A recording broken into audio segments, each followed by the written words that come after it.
हाँ जी, तो क्या श्रवण कर चुके हैं आप लोग। जो वृद्ध ब्राह्मण हैं उसको शंकराचार्य जी महाराज उपदेश दे रहे हैं कि हे मूढ़मति, मृत्यु का समीप समय आने पर तेरी ये जो डुकरियां करने हैं ये रक्षा नहीं करेगी। इसलिए गोविंद भज, गोविंद भज, अरे मूढ़मति गोविंद को।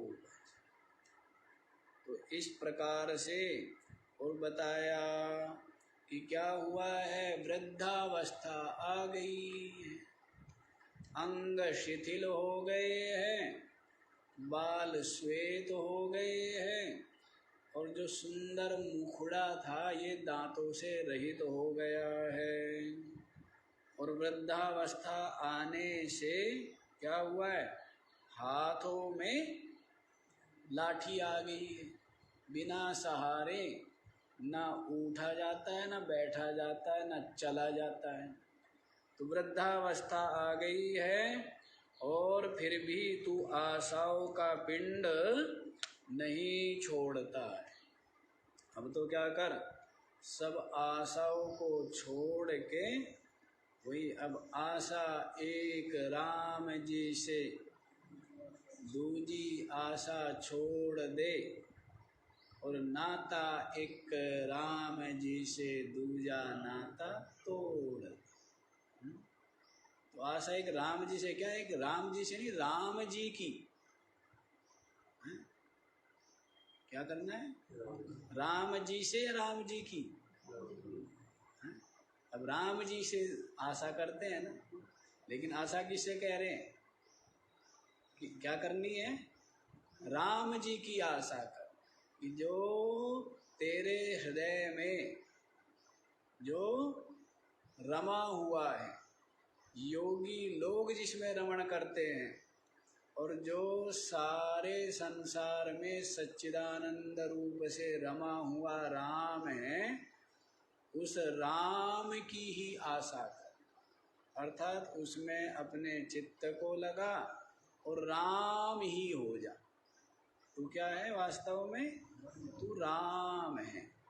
तो अपने हृदय में अपने राम को, अपनी आत्मा को, जैसे होते हैं ना ये सीताराम वाले हैं, रामानंदी, तो बोलते मेरे राम। राम जी आपने प्रसाद पा लिया, राम जी आप कहाँ गए थे, तो वहाँ सबको क्या बोलते हैं, राम जी। मेरे राम ने तो प्रसाद पा लिया, मतलब मैंने तो भोजन कर लिया, तो उसको क्या बोलते हैं, मेरे राम ने तो प्रसाद पा लिया।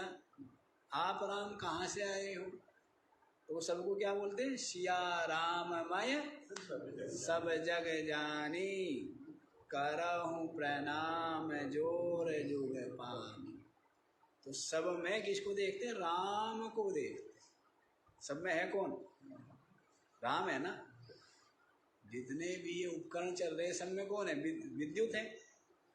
तो वैसे ही सभी शरीरों में बातें भी है ना कि सकल हंस में राम विराजे, राम बिना कोई सुना नहीं, ऐसे कुछ कहना। सकल हंस में राम विराजे, राम बिना कोई सुना नहीं, ऐसे करें कि सबके अंदर कौन विराज रहा है, राम विराज रहा। तो उस राम को जानना, उस राम को पाना, तो फिर क्या हो जाता है, राम ही हो है। क्या वास्तव में है राम, और बन गया क्या, रावण है। कहना है तो राम, और बन गया जीव, बन गया संसार। तो इसलिए राम का भजन कर, गोविंद का भजन कर, है ना। गोविंद राम, इस सबके जो अर्थ थे ना पुराणों में, जो ये वर्णन है ये सब बहुत ही लाक्षणिक अर्थ है और बहुत गहरे अर्थ हैं, बहुत गहरे अर्थ, कल्पना भी नहीं कर सकते।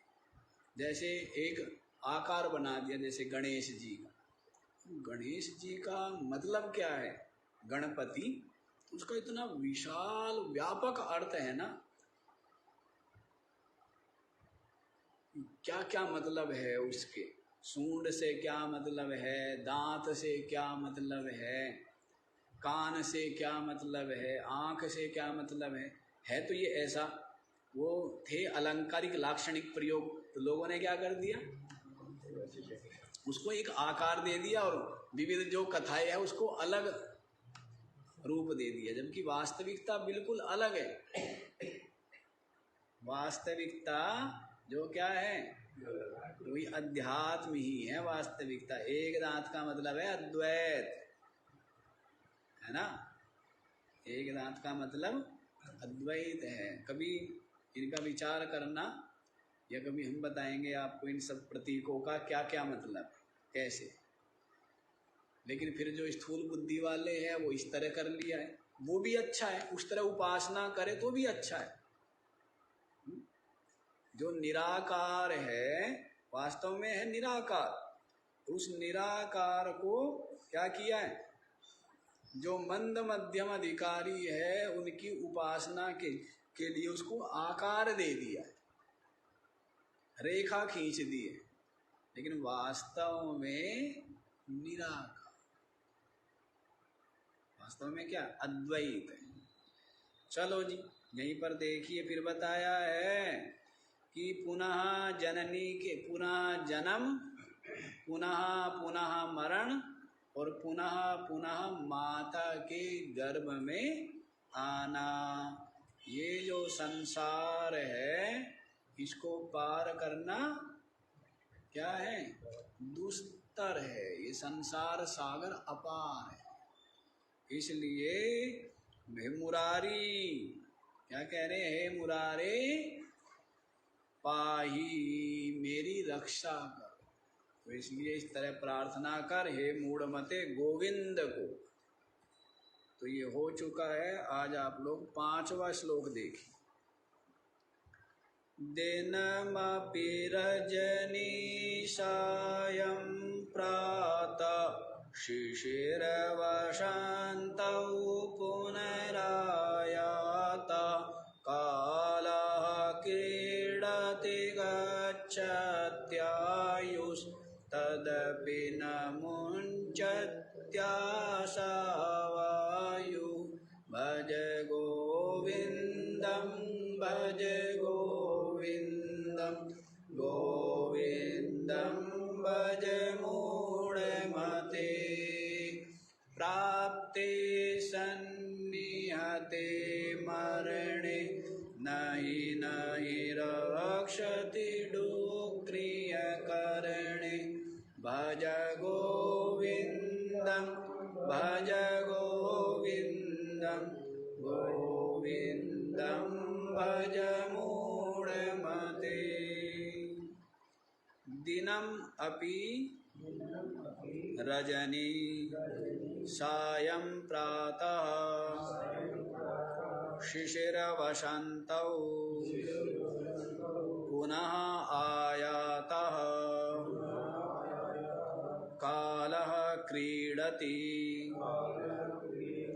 गच्छति आयुः तदपि न मुञ्चति आशावायुः। हाँ जी, देखो क्या कहते हैं, दिनमपि रजनी सायं प्रातः, दिन होता है और फिर क्या होती है, रात आ जाती। दिन हुआ और फिर रात आ गई, और सायं सांझ हुई और सुबह हो गई, प्रातः। शिशिर वसंतौ, शिशिर ऋतु आई और वसंत ऋतु आ गई। तो इस तरह पुनः आयाता, रोज रोज पुनः पुनः क्या होते, आती जाती रहती है। दिन आता है जाता है तो रात आ जाती है, ऐसे ही शाम होती है और कहते हैं ना कि सुबह होती है और शाम होती है, इसी तरह जिंदगी तमाम होती है ना। क्या हो गया? अच्छा जी, क्या समय हो गया जी? सुबह हो गई। क्या हो गया जी? के दोपहर हो गई। क्या हो गया जी? के शाम हो गई।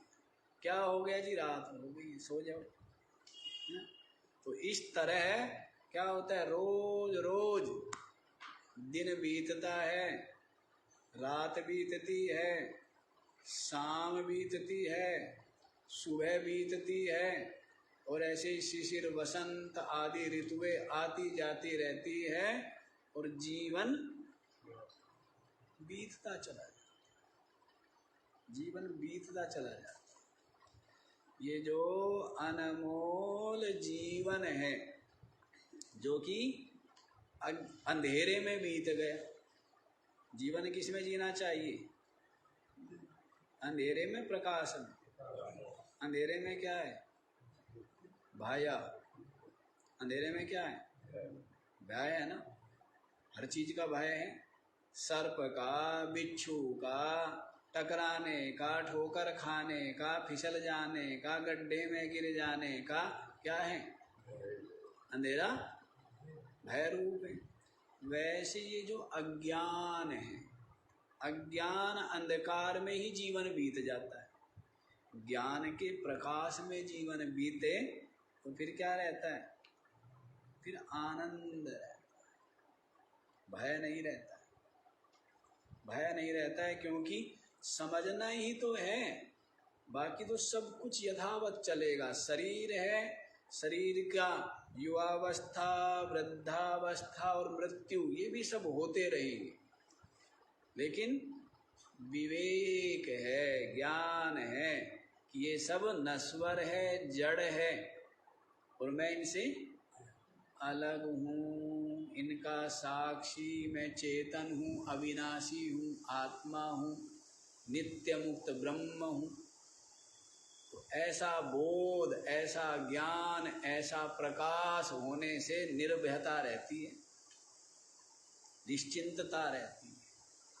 तो इसके अतिरिक्त इस भवबंधन से निकलने का और कोई मार्ग नहीं है।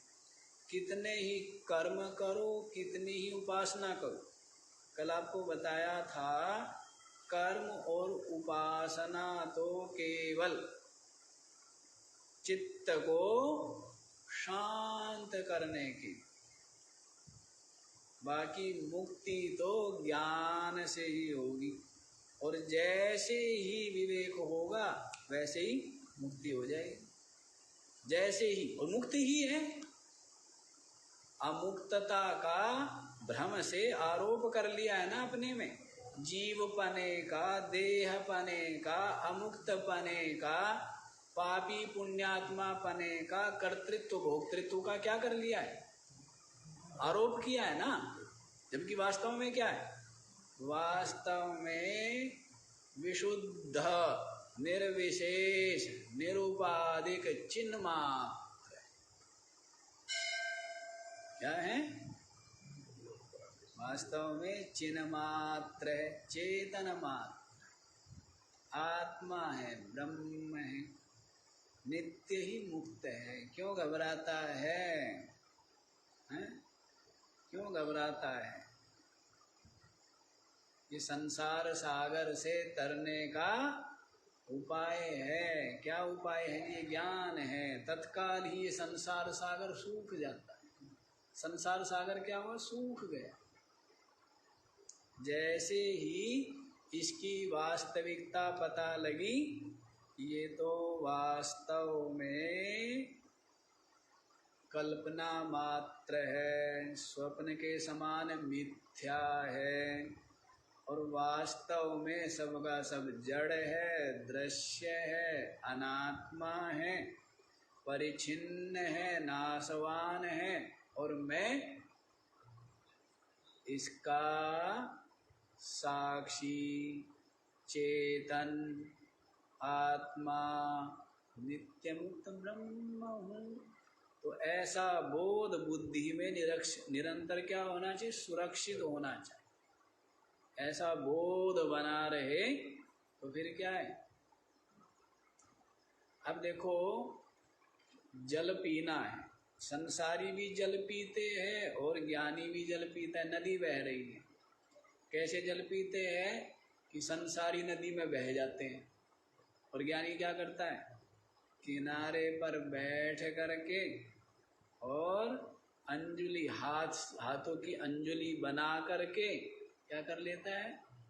शीतल स्वादिष्ट जल को पी लेता है। और अज्ञानी क्या होते हैं?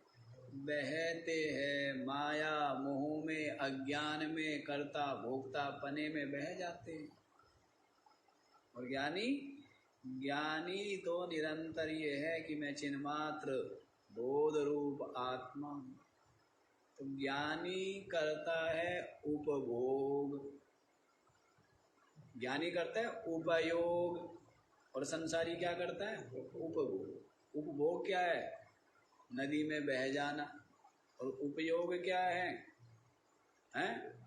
उपयोग यही है कि सावधानी से उसको ग्रहण कर लेना और इसकी वास्तविकता का बोध हो, परिचित रहना। तो अंधेरे में जीना चाहिए, प्रकाश में। तो बहुत दिन अंधेरे में जी लिया, प्रकाश में आ जाओ। और प्रकाश क्या है? प्रकाश यही है कि तू स्वयं प्रकाश रूप, साक्षी रूप चेतन आत्मा है, यही प्रकाश है। अच्छा जी, तो यही तो बता रहे हैं कि दिन रात, सुबह शाम, शिशिर वसंत आदि ऋतुएं आती है जाती है। कालः क्रीडति, काल खेल रहा है। इस शरीर के साथ में कौन खेल रहा है? काल खेल रहा है। ये शरीर जो है ना हमारा, ये किसका खिलौना है? ये काल का खिलौना है। काल का, जैसे बाल्यावस्था होती, उस जो बाल्यावस्था को कौन खा जाता है? काल खा जाता है। फिर क्या आती है? युवावस्था। उस युवावस्था को कौन खा जाता है? काल खा जाता है। फिर आती है क्या? वृद्धावस्था। उस वृद्धावस्था को कौन खा जाता है? काल खा जाता है। काल खेल रहा है शरीर के साथ। कौन खेल रहा है? तो कालः क्रीडति गच्छति आयु, और आयु बीत रही है। क्या हो रही है? आयु बीत रही है। अब आयु बीत रही है, इसके लिए क्या होना चाहिए? दुखी होना चाहिए या आनंदित होना चाहिए? हाँ? क्या जी? अज्ञानी जो है, अज्ञानी आनंदित होवे तो भी मूढ़ता है। हैं? क्योंकि बीत रही है ना।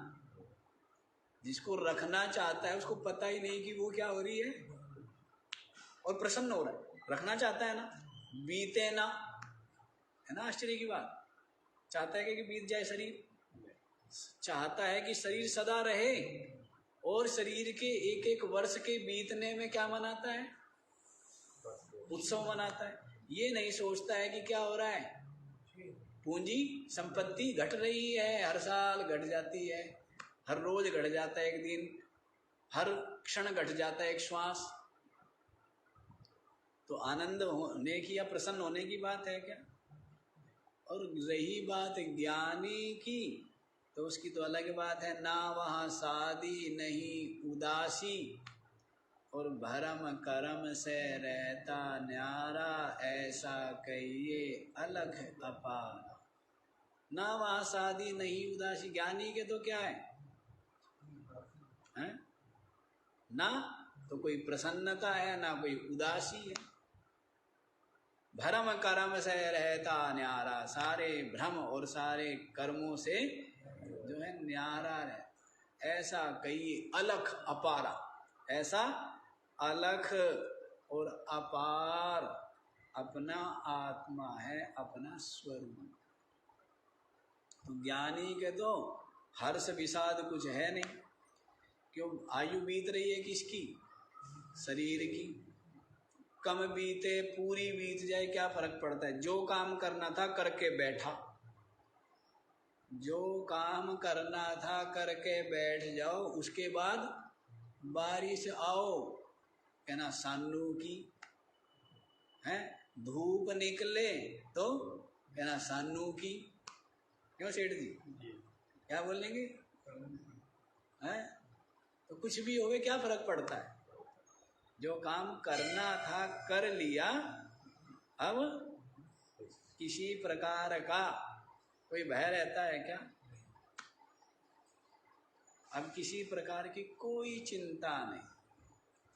और जिसका काम अधूरा पड़ा हुआ है उसको तो हर समय चिंता रहती है ना, चिंता होनी भी चाहिए।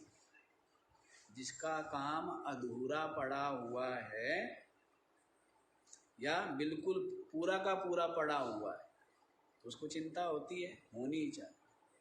लेकिन जिसका कार्य पूरा हो गया वो निश्चिंत रहे।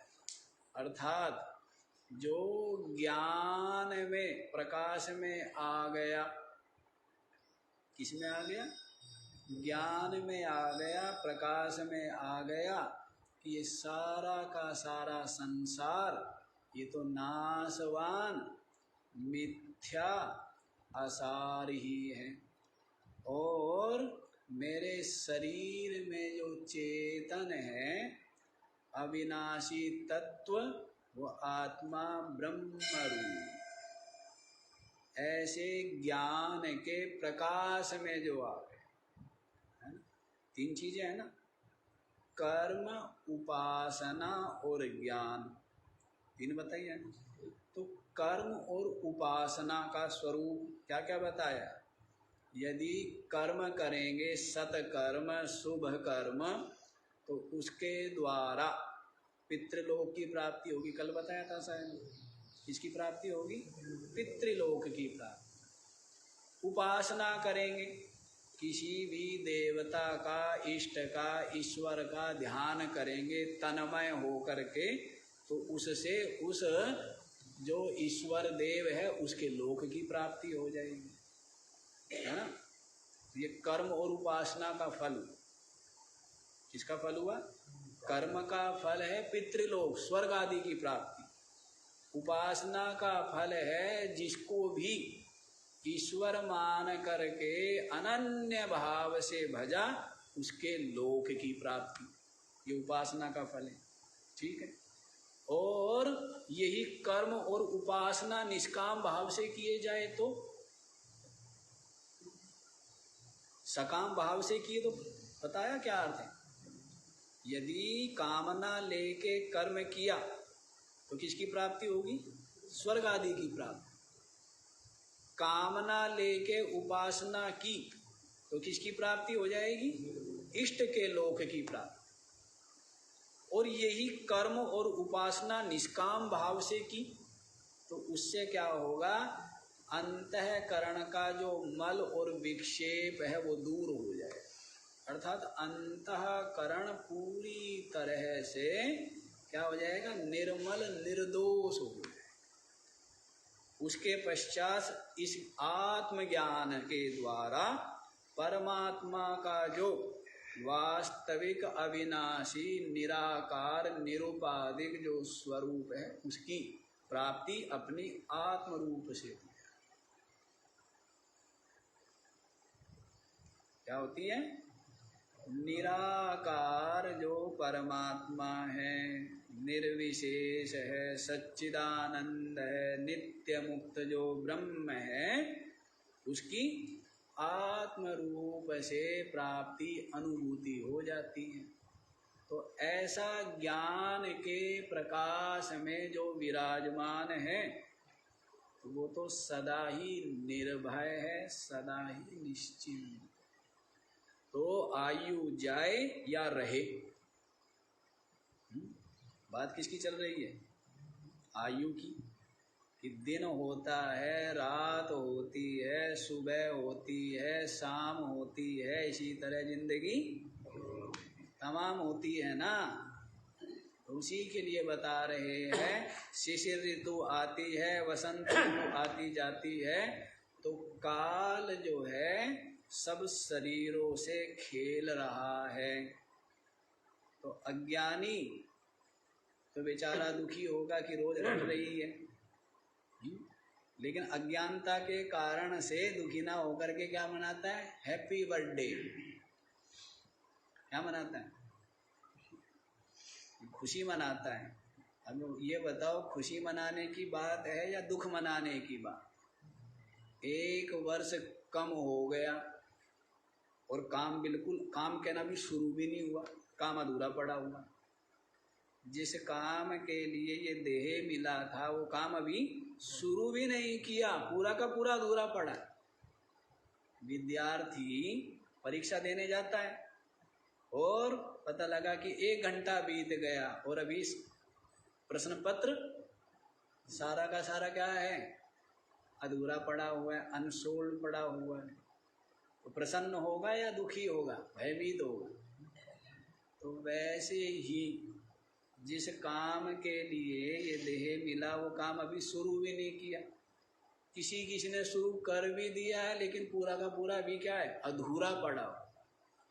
और प्रसन्न होते हैं कि हमारा क्या हो गया? आज बीत गया, कल बीत गया, ये मास बीत गया, ये वर्ष बीत गया, इसके लिए प्रसन्न होता है।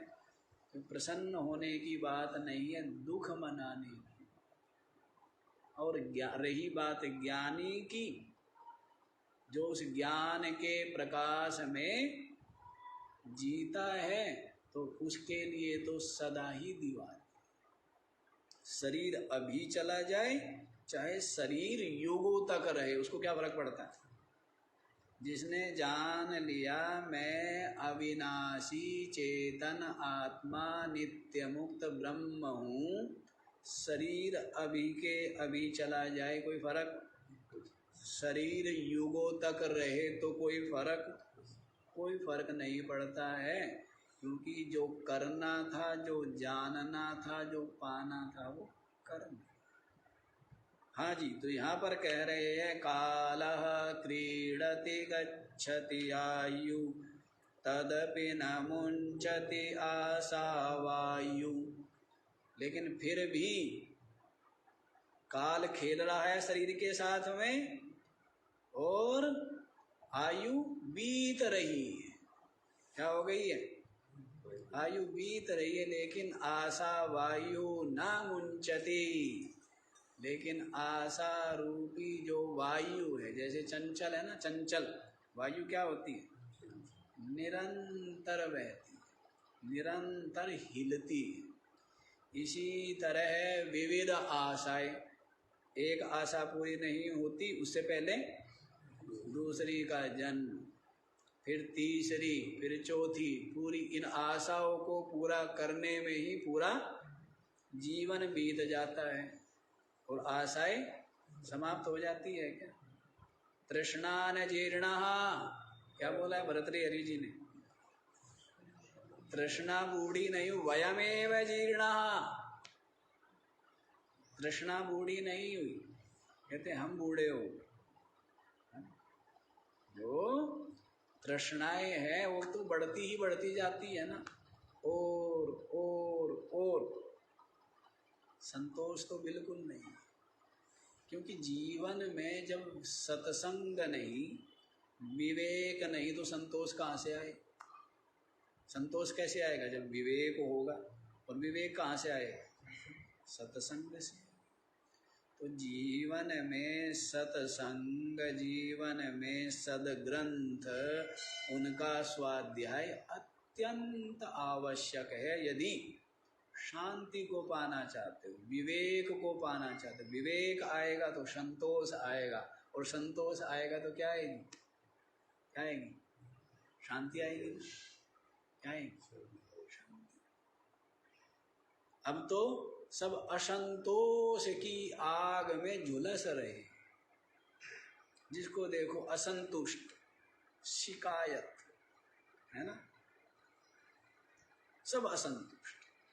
जबकि कोई कमी नहीं है, लेकिन असंतोष दूसरों को देख देख करके क्या करता है, और आशाएं किए रहता है और असंतुष्ट बना रहता है। संतुष्ट रहना चाहिए, सदा ही क्या रहना चाहिए, संतुष्ट और प्रसन्न रहा।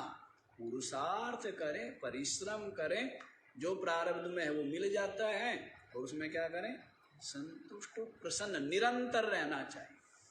क्योंकि ये क्षण, ये समय लौट करके आने वाला है क्या, तो इसका पूरा आनंद, भरपूर आनंद, पूरा का पूरा स्वाद लेना चाहिए, नहीं लेना चाहिए? कैसे मिलेगा? जब आप संतुष्ट रहे, प्रसन्न रहे। अच्छा एक चीज आप ये बताओ, किसी के पास संसार ज्यादा है, संसार ज्यादा का मतलब पद है, धन है, प्रसिद्धि है, प्रतिष्ठा है, जन बल, धन बल आदि सब कुछ है? एक तो वो, और एक साधु है जिसके पास कोई भी नहीं है, एक लंगोटी के अलावा और एक छोटी के अलावा कुछ भी नहीं है। कौन ज़्यादा भाग्यशाली है? कौन ज़्यादा भाग्यशाली? जिसको कुछ नहीं चाहिए, संतुष्ट है, प्रसन्न है, तो उसके बराबर न तो कोई बुद्धिमान है ना कोई भाग्यशाली। और एक दूसरा है, उसके पास दुनिया भर का समाज, भक्त समाज हो, मठ मंदिर हो, हैं, और धन संपदा वैभव हो, वो भाग्यशाली नहीं है। भाग्यशाली वही है जिसकी सारी तृष्णा मिटे, जिसको कुछ नहीं चाहिए, जिसको कुछ भी नहीं चाहिए, वो ज़्यादा भाग्यशाली है, वो ज़्यादा पुण्यात्मा है। और भाग्यशाली नहीं, वास्तव में वो परमात्मा रूप है, जिसको कुछ नहीं चाहिए। क्या हो गया? संतोष आ गया। और संतोष कैसे आ जाता है? ऐसे आ जाता है क्या संतोष? संतोष, पूर्ण संतोष तो तब आता है जब जान लेता है कि संसार मिथ्या है, जब जान लेता है कि मैं तो चेतन आत्मा पूर्ण ब्रह्म हूँ, तब वास्तव में जिसको पूर्ण ये तो एक साधन रूपा संतोष है, एक साध्य रूपा संतोष। साधन रूपा संतोष ठीक है कि हाँ भाई ठीक है, जो मिल गया उसी में संतुष्ट रहना, उसमें प्रसन्न रहना। ये साधन रूप संतोष, ये साधारण संतोष है। लेकिन वास्तविक संतोष क्या है? वास्तविक संतोष तो यही है जिसको कहा है ना, आत्मन्येवात्मनः तुष्टः। स्थित प्रज्ञ के जो लक्षण बतलाए हैं, प्रथम जो बताया है, क्या बताया?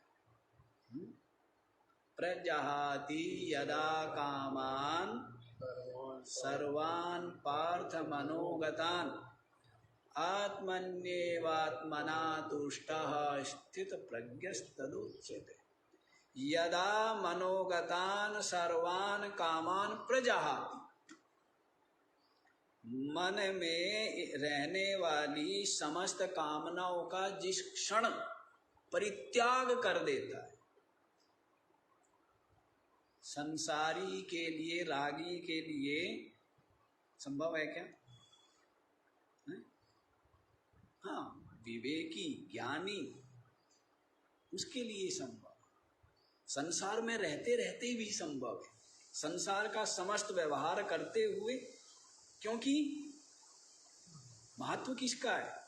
आप कहाँ हो, क्या कर रहे हो, उसका महत्व नहीं है। आपका क्या निश्चय है, आपकी क्या निष्ठा है, आपका क्या अनुभव है, महत्व उसका है। अभी बैठे आप यहाँ हो, मन आपका घर में हो, तो कहाँ बैठे आप? यहाँ बैठे, घर में बैठे हो, है जी? तो महत्व किसका है कि आपका क्या निश्चय है, क्या निष्ठा है, क्या अनुभूति है, महत्व उसका है। हो सकता है एक वस्त्र भी नहीं पहनता, महात्यागी है, कुछ भी जिसके पास नहीं, लेकिन हो सकता है कि पता नहीं चित्त में कितनी आशा हो, कितनी तृष्णा हो, प्रसिद्धि की, प्रशंसा की, हो सकता है। एक ऐसा भी मिले कि क्या है, बिल्कुल राजशाही वेश में ठाट बाट में रहता है, लेकिन चित्त में तृष्णा की गंध भी ना हो। समझ आ रही है बात? है? हो सकता है। रहता कैसे है?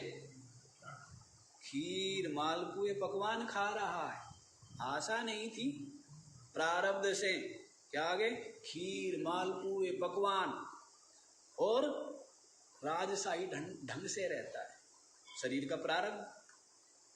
लेकिन हो सकता है कि चित्त में कामना का, इच्छा का, आशा का, तृष्णा का नाम भी ना हो। और ऐसे ऐसे त्यागी भी हमने देखे हैं, शरीर पर वस्त्र नहीं है, जेब में जेब ही नहीं है, ढेला नहीं रखते, लेकिन आशा तृष्णा इतनी कोई सीमा नहीं। देखे आप? देखे?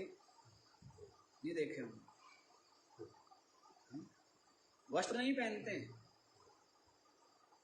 है ना, लेकिन आशा इतनी है कि प्रसिद्धि हो हमारी, प्रशंसा होवे हमारी, प्रतिष्ठा होवे हमारी। तो संसार को तो चाह रहा है, तो उससे बड़ा गरीब कौन होगा?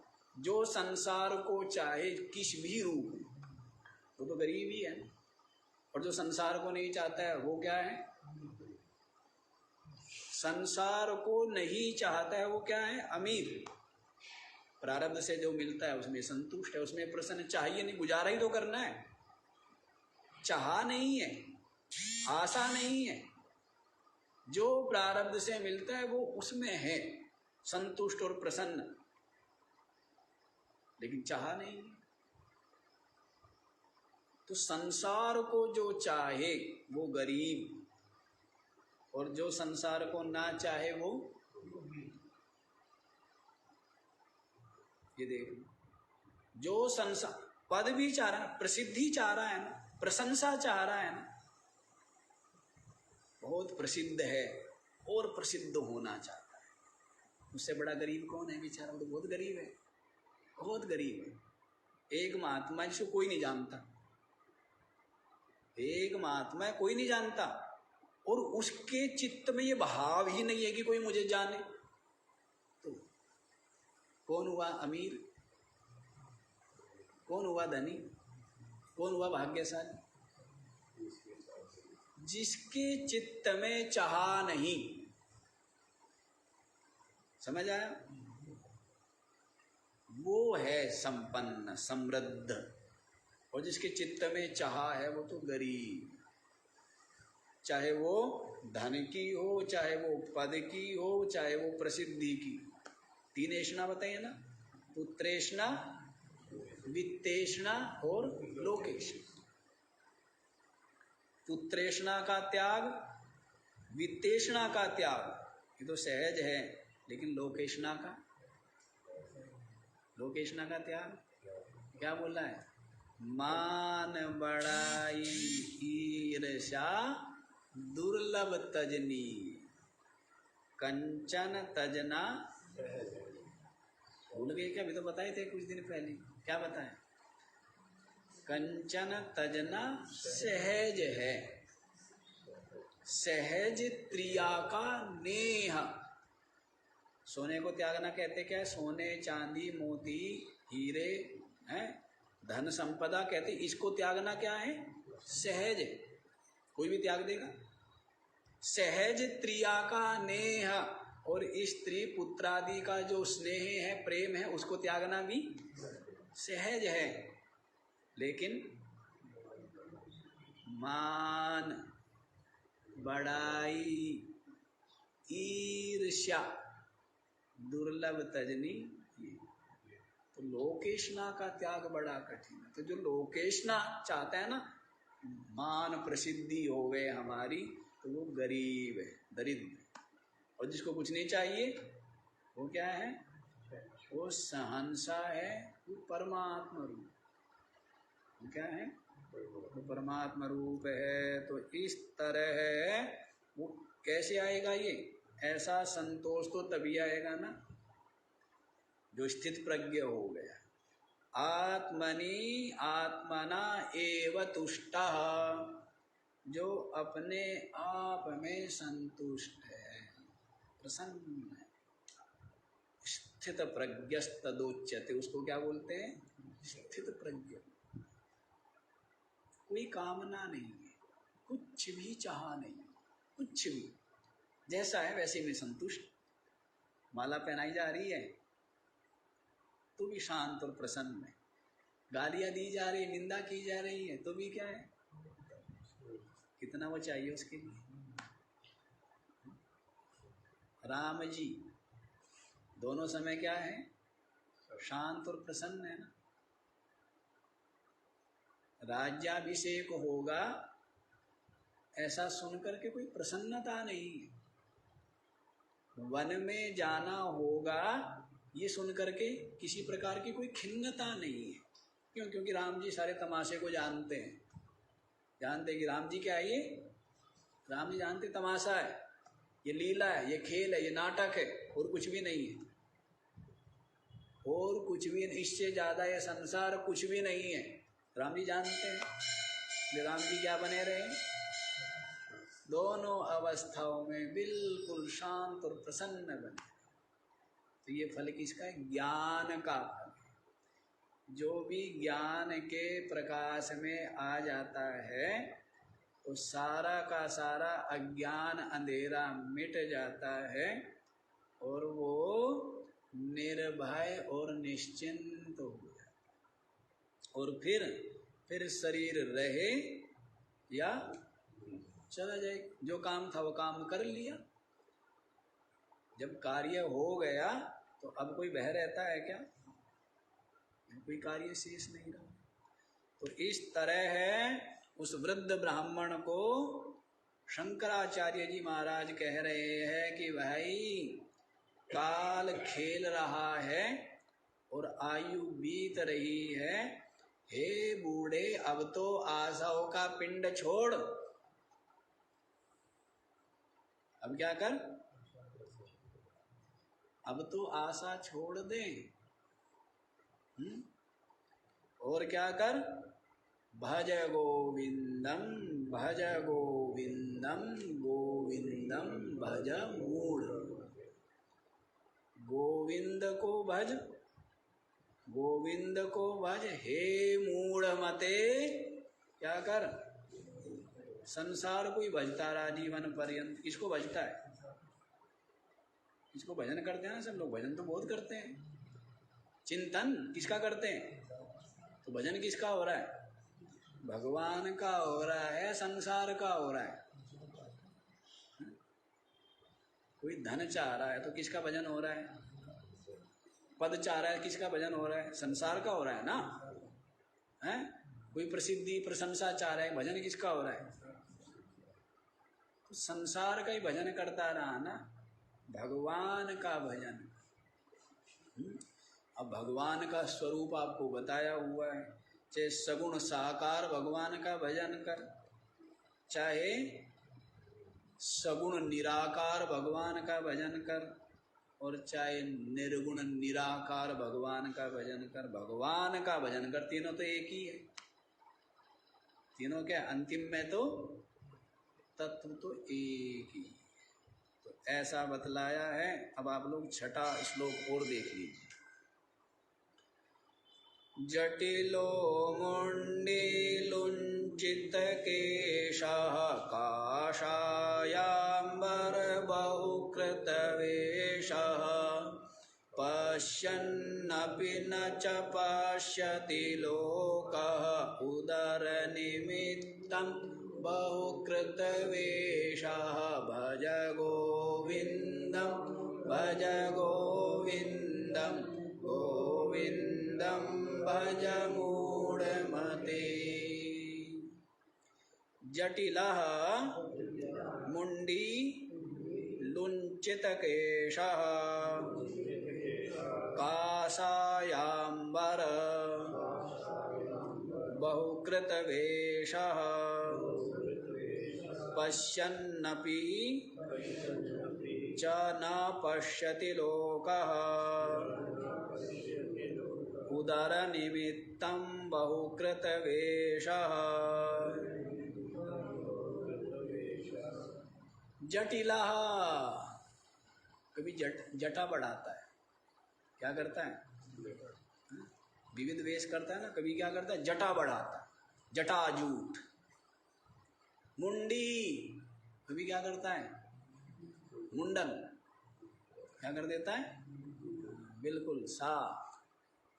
कभी खूब जटाएं बढ़ाई और कभी फिर क्या करता है, हाँ मुंडी हो जाता है। मुंडी सन्यासी के लिए बोलते हैं, मुंडी, हाँ वो भी समझ लेना, एक ही बात है। मुंडन कर लेना, बालों को उतार देना, तो मुंडी। केशः, लुंचित केशा, कभी कभी क्या करता है, हैं? केश, हाँ जैन धर्म में जैसे करते हैं ना, केश लुंचन, केश को क्या करते हैं, केश को नोचते हैं ना, तो ऐसे कभी जटा बढ़ाना, कभी कटवा देना, मुंडी हो जाना, और कभी केशों का लुंचन करवाना। तो क्या, काषाय अंबर, और कभी क्या करता है, कसाय अंबर धारण करता है, वस्त्र, गेरवे वस्त्र, क्या करता है, ये वस्त्र पहन लिया। काषायांबर बहुकृत वेश, अनेकों वेश बनाता है, क्या करता है, अनेकों वेश बनाता है, किसके लिए, उदर निमित्तम बहुकृत वेश, पेट भरने के लिए। पता नहीं क्या क्या नाटक करता है, क्या करता है, पेट भरने के लिए, ये सब नाटक हुए ना। यदि जीवन में सद्गुण और संतोष, त्याग, तप, आत्मचिंतन, परमात्म चिंतन नहीं आया, तो फिर तो क्या, पेट भरने के लिए ही तो है। इसके लिए हुआ, पेट भरने के लिए तो हुआ ना। जीवन में परमात्म प्राप्ति लक्ष्य नहीं है, एकमात्र क्या होनी चाहिए, क्या होनी चाहिए, एकमात्र जीवन का उद्देश्य क्या होना चाहिए, तत्व प्राप्ति। तत्व प्राप्ति के निमित्त फिर तो ठीक है, और यदि लक्ष्य क्या है, बस उदर पोषण, तो उसके लिए क्या करता है, विविध वेश बनाता है। बहुरूपिया, जैसे बहुरूपिया होता है ना, क्या करता है, किसके लिए करता है, अनेकों वेश धारण करता है बहुरूपिया, इसलिए लाओ जी कुछ पारितोषिक, लाओ जी कुछ दान दक्षिणा, है ना, तो पेट भरने के लिए करता है ना। तो वैसे ही कह रहे हैं शंकराचार्य जी महाराज कि पेट भरने के लिए कितने कितने वेश बनाता है। पश्यन्नपि न च पश्यति लोकः, देखते हुए भी नहीं देख रहा है। क्या बोल रहा है, लोकः, ये जो जीव है, देखते हुए भी नहीं देख रहे। क्या नहीं देख रहे, ये नहीं देख रहे हैं कि आयु बीत रही है, ये नहीं देख रहे हैं कि ये संसार असार है, ये नहीं देख रहे हैं कि मनुष्य जीवन तत्व प्राप्ति के लिए मिला है, नहीं देख रहे। पश्यन्नपि, देखते हुए भी नहीं देख रहे। सब दिख रहा है ना, क्या दिख रहा है, सब कुछ तो दिख रहा है। आंखें बंद किए हुए हो ना दिखे, ये दिख तो रहा है कि यहाँ पर जो भी आया कोई रहने पाया नहीं, कोई साथ कुछ लेके जा नहीं पाया है, सब कुछ तो दिख रहा है। नहीं दिख रहा है, चश्मा लगाना पड़ेगा, क्यों जी, दिख रहा है ना। लेकिन उसके पश्चात भी बस यहीं के लिए और पेट भरने के लिए और यहीं की तृष्णाओं की पूर्ति करने के लिए विविध पाप कर्म करता रहता है, देखते हुए भी नहीं देख रहा है। कौन नहीं जानता? ये तो पूछा है ना, यक्ष ने युधिष्ठिर से क्या पूछा था? सबसे बड़ा आश्चर्य बताओ जी, सबसे बड़ा आश्चर्य क्या है? आप कहोगे, आप तो पता नहीं क्या बताओगे, ताजमहल? और सबसे बड़ा आश्चर्य पूछा है कि क्या है? तो कहा है कि देख रहा है कि रोज यहां से कोई ना कोई मर करके जा रहा है, लेकिन सबको देखते हुए भी चलने की तैयारी न करके रहने के यत्न में लगा हुआ है। तो कहते इससे बड़ा और क्या आश्चर्य हो। अहानि अहानि भूतानि गच्छन्ति यम मंदिरम। रोज रोज यहां से लोग मर करके कहां जा रहे हैं? मृत्यु के मुख में जा रहे हैं। अन्य विभूति मिच्छन्ति, जो रोज उनको ढो ढो के ले जा रहे हैं ना, कहाँ? शमशान घाट में लेके जा रहे हैं, वे फिर क्या है? विभूति मिच्छन्ति, विभूति को पाना चाह रहे, धन संपदा को पाना चाहते, देखते हुए भी कि भाई जैसे ये चला गया ऐसे एक दिन यहाँ आकर के मुझे भी यहीं सोना है, मुझे भी यहीं आके सोना है। देखते हुए भी क्या क्या चाहता है? विभूति मिच्छन्ति, वैभव को, विभूति को, ऐश्वर्य को पाना चाहता है। तो युधिष्ठिर कहते हैं कि आश्चर्य मता परम, इससे बड़ा और कोई आश्चर्य नहीं, इससे बड़ा कोई आश्चर्य नहीं। देखो, जीवन में अध्यात्म होना, विवेक होना, जीवन सरल हो जाए। आज जीवन बहुत जटिल बना हुआ है, जिसको देखो स्ट्रेस, डिप्रेशन, पता नहीं क्या क्या बोलते हैं, चिंता, अशांति, जिसको देखो। जबकि जीवन क्या है? बहुत सरल है, बहुत सुगम है जीवन, बहुत बहुत प्रसन्नता से, प्रफुल्लता से, आनंद से भरा। यदि जीवन में सत्संग हो, विवेक हो, तो जीवन बहुत सरल है। लेकिन जीवन कितना जटिल बन गया है। हवाइयाँ उड़ी हुई है, लोगों की नहीं उड़ी हुई है हवाइयाँ। जिसको देखो उदास, निराश, खिन्न, चिंतित, भयभीत, अशांत, परेशान, बिना बात। कोई बात है? क्या बात है बताओ? कोई बात हो तो बताओ। बात तो हम बताया करते हैं ना, बात तो दो तीन है। यदि कोई आदमी दुखी हो तो दुखी होने के लिए केवल दो तीन चीजें हैं, उनसे ज्यादा नहीं है। भूख लगी हो, भोजन ना हो, दुखी है, ठीक है, ठीक है। शरीर में रोग हो, दुखी हो, ठीक है, समझ में आता है कि ठीक है, दुखी है बेचारा, रोग है। कर्जा वर्जा है, दुखी है, तो समझ में आता है कि ठीक बात है, देने की नीयत है, कर्जा नहीं उतार पा रहा। ये बच्चे बुरी संगति में गलत रास्ते पर है, दुखी है, चलो फिर भी थोड़ा समझ में आ। वास्तव में तो ये भी दुख नहीं है। यदि भूख लगी है, भोजन नहीं मिल रहा है, तो वो भी अपना प्रारब्ध है। रो चाहे हंस, दुखी होने का तो वो भी कारण नहीं है बात, पर हम मान लेते हैं चलो संसारी कोई आदमी दुखी है, समझ में आता है। कितने कारण? यदि ये 3-4 कारण हैं, कोई कहे मैं दुखी हूं, ठीक। इसके अलावा कोई ये कहना कि मैं दुखी हूं, लाठी लेके पिटाई करनी चाहिए। क्या दुख है भाई? बिना बात, व्यर्थ की बात। मूढ़ता है ना जीवन में, जब तक मूढ़ता रहेगी, अविवेक रहेगा, अज्ञानता रहेगी, उसको तो दुख ही दुख पाना है। और जिसके जीवन में समझ होगा ना, विवेक, कितनी बड़ी विपत्ति आए वो जानते हैं मेरी तो कर्म का भोग है, भोगने तो पड़ेंगे ही, चाहे रोऊं चाहे हंसूं। तो दुख की तो कोई बात ही नहीं, समस्या तो कोई है ही नहीं। लेकिन जीवन में जब विवेक आए तभी तो जीवन सरल बनेगा, सब समस्याओं का समाधान हो जाता है। सारी समस्याओं का समाधान कहाँ है? बारंबार बताता हूँ, यहाँ किसी समस्या का समाधान नहीं, बाहर। सारी समस्या का समाधान कहाँ है? यहाँ है। कहाँ है? यहाँ है ना। जिसके पास विवेक, जिसके पास बुद्धि, जिसके पास ज्ञान, अर्जुन को यही तो कहा है ना।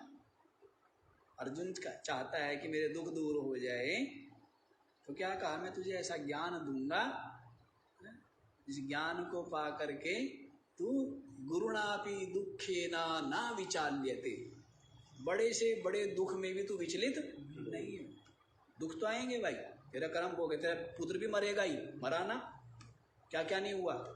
भीष्म पितामह भी मरे पड़े हैं, द्रोणाचार्य मरे पड़े हैं, खुद के पुत्र मरे पड़े हैं। सब कुछ, जो कुछ होना है, जो कर्म हो गए, वो होना ही होना है, उसको कोई नहीं रोक सकता। रोका भी नहीं किसी ने, रोका क्या? अब भगवान से प्रार्थना करते रहते हो, रोक दो रोक दो रोक दो रोक दो, रोका भगवान ने? रोका? कर्म हो गए। हाँ, मैं तुझे वो ज्ञान दूंगा, वो विवेक दूंगा, वो समझ दूंगा, जिससे ये सुख दुख आएंगे और तू इनमें विचलित। लेकिन आदमी पता नहीं किस कल्पना और किस भ्रम में जीता है। ज्ञान के प्रकाश में आना ही नहीं चाहता। आश्चर्य की बात है। अच्छा जी, यहीं पर आओ ना, तो क्या करता है? क्या बता रहे हैं? पेट भरने के लिए विविध वेशभूषा बनाता है, और देखते हुए भी नहीं देख रहा है, आंखों सहित अंधा हुआ। आंखें है लेकिन फिर भी क्या है? अंधा है। क्यों? जब काम में नहीं ले रहा है, आंखें बंद करके चल रहा है, तो ठोकर ही लगेगी ना, ठोकर ही लगेगी। तो वैसी देख रहा है कि सबका सब संसार है, बह रहा है, सबका सब नाश की ओर जा रहा है, सबकी अंतिम परिणति तो मृत्यु ही है, नाश ही है। तो इसलिए विवेक पूर्वक संसार में रहूं, सत्संग के द्वारा, ज्ञान के द्वारा वास्तविकता को समझ लूं कि जगत क्या है, जीव क्या है और जगदीश क्या है। क्यों जी? जगदीश जी क्या समझ लो? जगत क्या, जीव क्या, और सारा भय दूर हो जाएगा। सारा का सारा जगत नश्वर, और जीव ये क्या है? ये जगदीश ही है। जीव क्या है? जीव जगदीश ही है, जगदीश से अभिन्न ही है। और कहाँ बैठा है जगदीश? कहाँ बैठा है? वो जगदीश तेरे हृदय में बैठा है, और वो जगदीश की सत्ता से सब कुछ हो रहा है। बुद्धि मन जड़ होते हुए भी जगदीश के कारण ही चल रहे हैं ना। कहाँ बैठा है जगदीश? जगदीश जो आत्मा है, साक्षी है, कुछ करता नहीं और उसके बिना कुछ होता नहीं। जगदीश कुछ करता है? जगदीश कुछ करता है क्या? परमात्मा कुछ करता है क्या? परमात्मा कुछ भी नहीं करता, और परमात्मा की सत्ता के बिना कुछ होता भी नहीं। और वास्तव में परमात्मा, उसकी उपस्थिति मात्र से सब कुछ हो रहा है। क्या होता है? उपस्थिति मात्र से। जैसे अध्यापक की उपस्थिति मात्र से कक्षा में सब क्या हो जाती है? उपस्थिति मात्र से। वैसे ही चेतन की, आत्मा की, जगदीश की, परमात्मा की उपस्थिति मात्र से जो जड़ है बुद्धि, वो क्या हो गई? सजीव हो गई, चेतन हो गई। जो जड़ है मन, वो क्या हो गया? चेतन हो गया। जड़ है इंद्रिया, क्या हो गई? चेतन हो गई। जड़ है ये शरीर, क्या हो गया? है शरीर क्या वास्तव में? जड़ है ना, सब है ना, क्या है? लेकिन उस जगदीश की सत्ता से क्या हो गया है? तो जगदीश की तरफ लौटो। जो हमारी इंद्रिया और मन कहाँ फैले हुए हैं? संसार में फैला हुआ है, वहां से समेट के और कहाँ की ओर लौटाए? जगदीश की ओर लौटाओ, तो अपने हृदय में ही जगदीश के दर्शन हो जाएंगे। अपने हृदय में जगदीश को पा लेगा। जिसको कहा है ना, क्या कहा है? याभ्याम विना न पश्यन्ति सिद्धा स्वांतस्थमीश्वर। जो मंगलाचरण किया है ना गोस्वामी तुलसीदास जी ने रामचरितमानस में आरंभ में क्या किया है? भवानी शंकरौ वंदे श्रद्धा विश्वास रूपिणौ याभ्याम विना न पश्यन्ति सिद्धा स्वांतस्थमीश्वर। भवानी शंकरौ वंदे, क्या बोला है? कि मैं भवानी और शंकर जी की वो क्या करता हूँ? वंदना। क्या है वास्तव में वो? श्रद्धा विश्वास रूपिणौ। भवानी श्रद्धा है और शंकर जी विश्वास। क्या है? श्रद्धा और विश्वास रूप भवानी और शंकर को नमस्कार करता हूँ। याभ्याम विना न पश्यन्ति सिद्धा स्वांतस्थमीश्वरम। जिस श्रद्धा और विश्वास के बिना सिद्ध लोग भी अपने हृदय में स्थित परमात्मा को नहीं देख पाते। श्रद्धा विश्वास के बिना सिद्ध भी हृदय में स्थित जो ईश्वर है उसको नहीं देख पाते। तो क्या चाहिए उसके लिए? श्रद्धा और विश्वास चाहिए। श्रद्धा विश्वास क्या है? सदगुरु वैद्य वचन विश्वासा। सदगुरु रूपी जो वैद्य है उसके वचन में क्या हो? विश्वास। यही क्या है? यही श्रद्धा और विश्वास। क्या कहा है? श्रद्धा और विश्वास के लिए योग उसमें विवेक चूड़ामणि में क्या बोला है? वेद और गुरु के जो वाक्य है वे क्या है?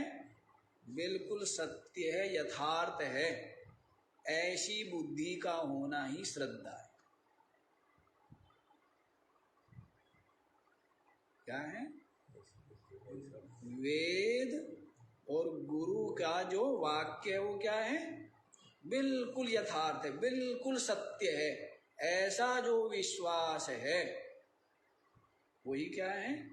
वही श्रद्धा।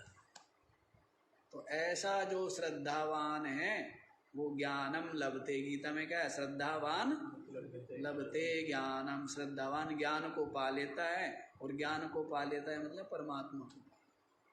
चलो जी आज इतना ही रखो, बाकी का विचार हम लोग कल करेंगे। ओम।